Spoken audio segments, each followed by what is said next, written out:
Good afternoon. Everyone's probably been sitting here for a long time, huh? I just got here this afternoon, so my mind's somewhere over Iowa. But a few things. Everyone here, I was told, is real bright. Is that true? Plus, I want to meet Eric later on. Which one's Eric? Oh, hi, Eric. How you doing?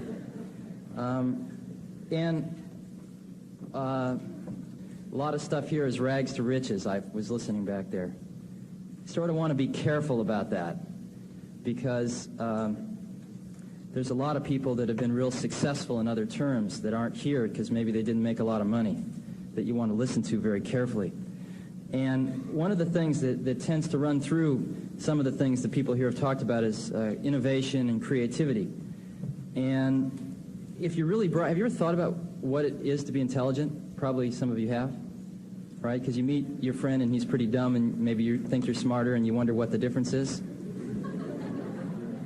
And I've thought about this a little bit myself, and one of the things is, it seems to me a lot of it's memory, but a lot of it's the ability to sort of zoom out, like you're in a city and you could look at the whole thing from about the 80th floor down at the city, and while other people are trying to figure out how to get from point A to point B reading these stupid little maps, you can just see it all out in front of you. You can see the whole thing, and you can make connections that just seem obvious because you can see the whole thing. That's why bright people feel guilty a lot, because they come up with stuff that they just say, hey, look at this, and other people give them these dumb awards and they feel funny.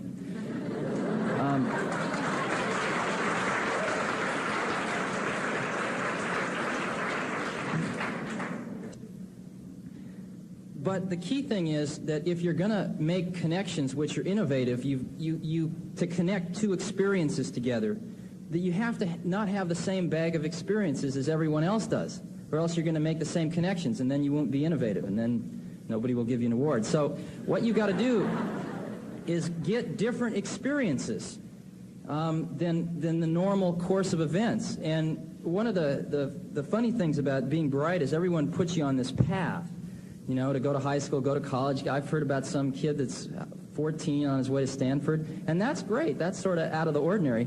But you might want to think about going to Paris and being a poet for a few years, you know, or you might want to go to a third world country. I'd highly advise that. And see people and lepers with their hands falling off and all that stuff. It's very much so worth doing. You know, fall in love with two people at once. You know?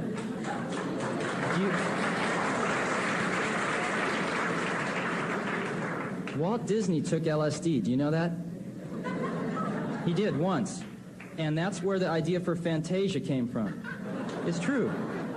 And you can go hear stories about all these people, and the key thing that comes through is that they had a variety of experiences which they could draw upon in order to try to solve a problem or attack a particular dilemma in a kind of unique way. And so one of the things that you'll get a lot of pressure to do is to go in one very clear direction and believe in God and all that other stuff, and that's great, but don't ever walk by a Zen Buddhist because of that. Sit down and talk and buy him lunch.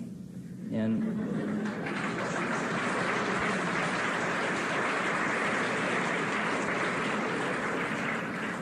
one of the things that I had in my mind growing up, I don't know how it got there, but that the world was sort of something that happened just outside your peepers, and you didn't really try to change it, you just sort of tried to find your place in it and have the best life you could, and it would all just go on out there, and there were some pretty bright people running it. And as you start to interact with some of these people, you find they're not a lot different than you.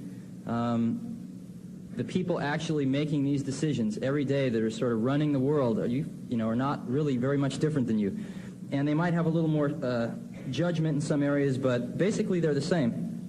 And once you realize that, you start to feel you have a responsibility to do something about it, because the world's in pretty bad shape right now.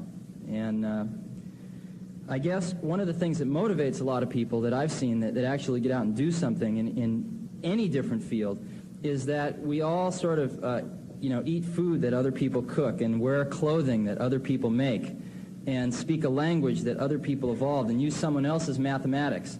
And we're sort of taking from this giant pool constantly.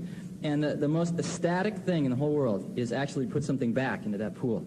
And I think people from all the fields that maybe you've heard from here and a whole bunch that you haven't would express the same sort of feeling. It's the most ecstatic thing that I've encountered. So I would highly recommend it. And one of the major areas, I know probably with all this stuff I might not be invited back here next year, so I'll say it now.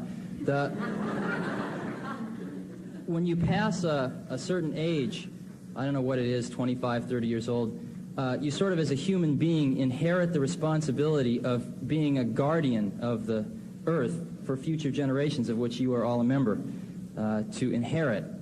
And I'm not exactly sure what that means, but just obviously that's the case. And I think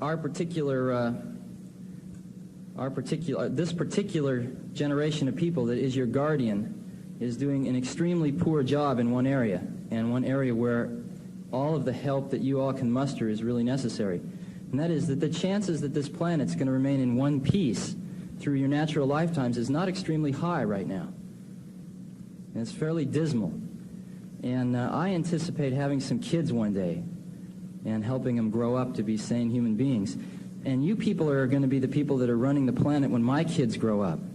So would you please pay attention to this problem and try to do something about it? Because I'd like to see my kids grow up and be able to come here and sit like you and listen to a bunch of funny people. Thank you.